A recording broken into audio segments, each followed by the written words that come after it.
For My People by Margaret Walker. For my people everywhere, singing their slave songs repeatedly, their dirges and their ditties and their blues and jubilees, praying their prayers nightly to an unknown God, bending their knees humbly to an unseen power. For my people, lending their strength to the years, to the gone years, and the now years, and the maybe years, washing, ironing, cooking, scrubbing, sewing, mending, hoeing, plowing, digging, planting, pruning, patching, dragging along, never gaining, never reaping, never knowing, and never understanding. For my playmates, in the clay and the dust and the sand of Alabama backyards, playing baptizing and preacher and doctor and jail and soldier and school and mama and cooking and playhouse and concert and store and hair and Miss Chumby and company. For the cramped, bewildered years we went to school to learn to know the reasons why and the answers to and the people who and the places where and the days when, in memory of the bitter hours when we discovered we were black and poor and small and different and nobody cared and nobody wondered and nobody understood.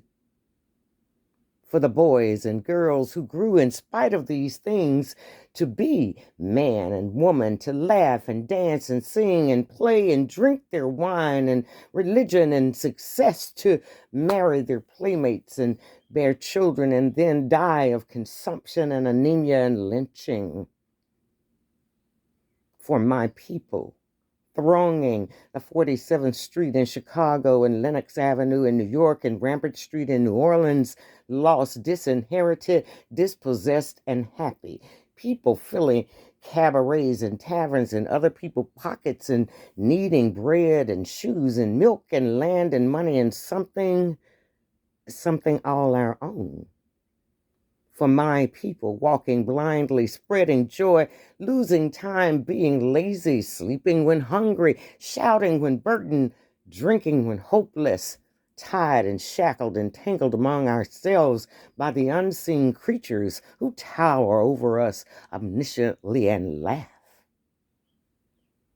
For my people, blundering and groping and floundering in the dark of churches and schools and clubs and societies, associations and councils and committees and conventions, distressed and disturbed and deceived and devoured by money-hungry, glory-craving leeches, preyed on by facile force of state and fad and novelty by false prophet and holy believer.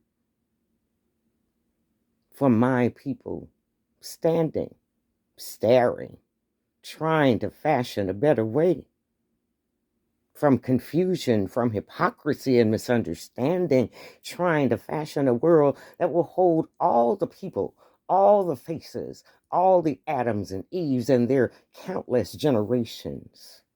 Let a new earth rise. Let another world be born. Let a bloody peace be written in the sky. Let a second generation full of courage issue forth. Let a people loving freedom come to growth. Let a beauty full of healing and the strength of final clenching be the pulsing in our spirits and our blood.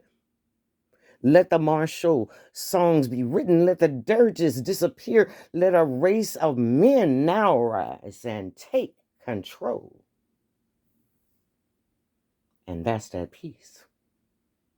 Still, for my